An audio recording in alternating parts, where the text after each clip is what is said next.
and gentlemen, welcome to ECLECTICKA. I am Seven. We've got Drew, and we also have the wonderful Black Krystel. How you guys doing?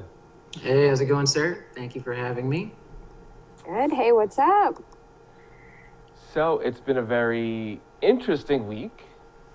A lot of surprises. So where do we start with? Do we start with Kill la Kill?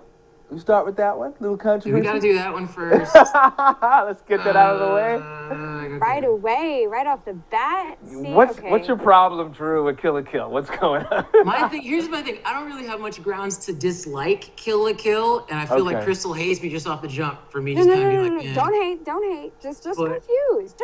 At any rate, my idea is that it's the typical shonen anime that's just spun with a cast of female characters, which I'm cool with.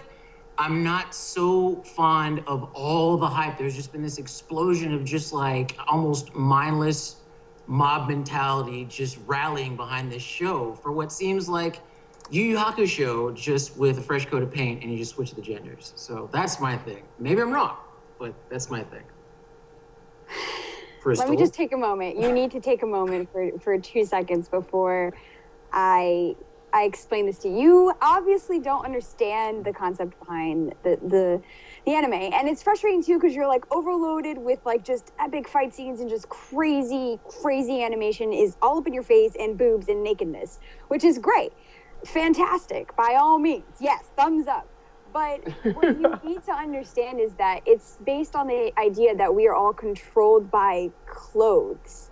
That clothes has like conformed us to society. Okay. And I mean, it's out there. And at first I was like, what the heck? That doesn't like make any sense whatsoever. But if you think about it, you know, going back to biblical times, like we didn't have clothes, and now like it's a form of way, and if we have to wear it, and the people that are in charge of our clothes like dictate our lives. And for example, I complain about this all the time as like a woman, my pants don't have pockets. Women's pants lack pockets, and they do this so that we buy pocketbooks, so that we have to buy more things. Okay. So they control how we function, what we need to have in society. And so in the anime, these clothes are magically enhanced. Of course, we have to have that aspect, and you can transform into certain certain capabilities depending on what it's woven with it, which is this like magical thread that's an actual life form. That is pretty much it. I can't say more than that because I don't want to like give the whole anime away for those who have not finished it, seen it all. But anyway, so it takes time to wrap your head around it, but the idea that clothes is controlling us is something really interesting that nothing has been on that topic before. And it's far-fetched, and with the crazy anime, it just molds perfectly. And you fall in love with these characters, like, I can't. Now the big scissor makes a lot more sense. Yes. Oh, yeah, okay, I guess. Yeah, and there's reasons. There's the nudist beach club, which is the people who want to go against the ones who are controlling, and they refuse to wear clothes, and like, but it takes, you've got to get into it to understand all of the nooks and crannies and details of the plot line. So 3 episodes is not going to do it for you. That's my general meter for most animes. Okay. Between 3 and 4 episodes. If I'm not on board by episode 4, I'm like, sorry. But you know what? The concept isn't as far-fetched as you think. I was playing, a friend of mine let me borrow her DS, which had The World Ends With You on it. Yes. And that kind of follows a similar model in that, granted, you have like these dead people that exist, and it's like almost like a parallel of Shibuya in Japan. And they fight with pins, and your power-ups isn't armor, but it's clothing brands, and different clothing brands give you different abilities. You level them up, and then you can trade them in. And the idea essentially is that as a ghost, you're somehow able to influence people's, I guess, affinities for different brands. And as I'm playing this, I'm like, dude, this is freaking stupid. But as you're playing it, you just kind of get wrapped into that, and then more so with the characters. Because the main character, Neku, he's a jerk. And then you have this other character, her name is Shiki, and she's a sweetheart. And they kind of have like this hot meets cold type of dynamic. Oh, that's And cool. once you get into that, you get into the idea of like the respective powers. So that I can understand without giving the, so. Yeah. All And right, same kill with it, kill. another game, Bayonetta. She uses clothes as weapons as well, which is She cool. But does. this yeah, that she does. That witch of her. But in this one, it focuses on like society. And once you meet the mom, that's all I can. I don't even want to say names right now. I can't even. Don't want to spoil it.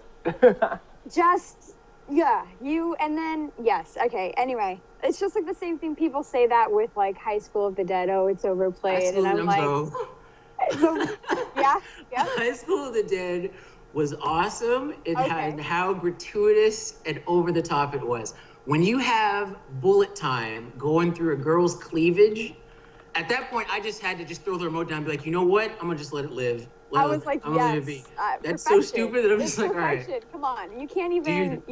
No, I'm just saying, like, if people think just you're saying it's over the top, it's ridiculous.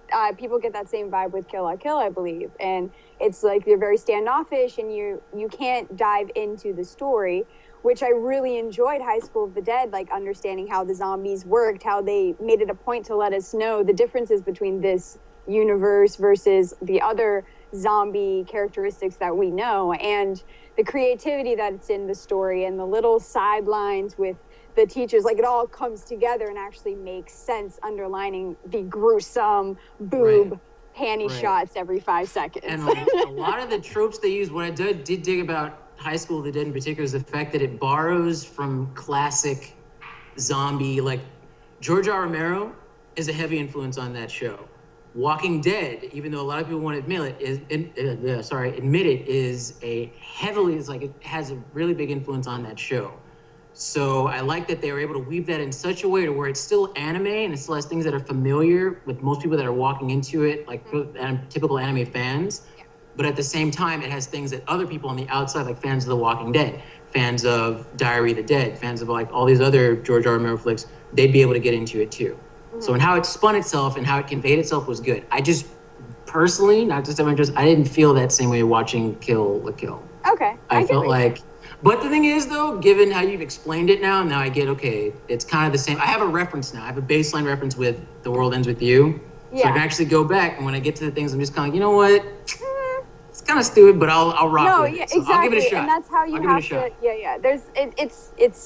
it's fun. That's all I can say. It's fun, and I think that's why everyone is really on it, is that it's fun.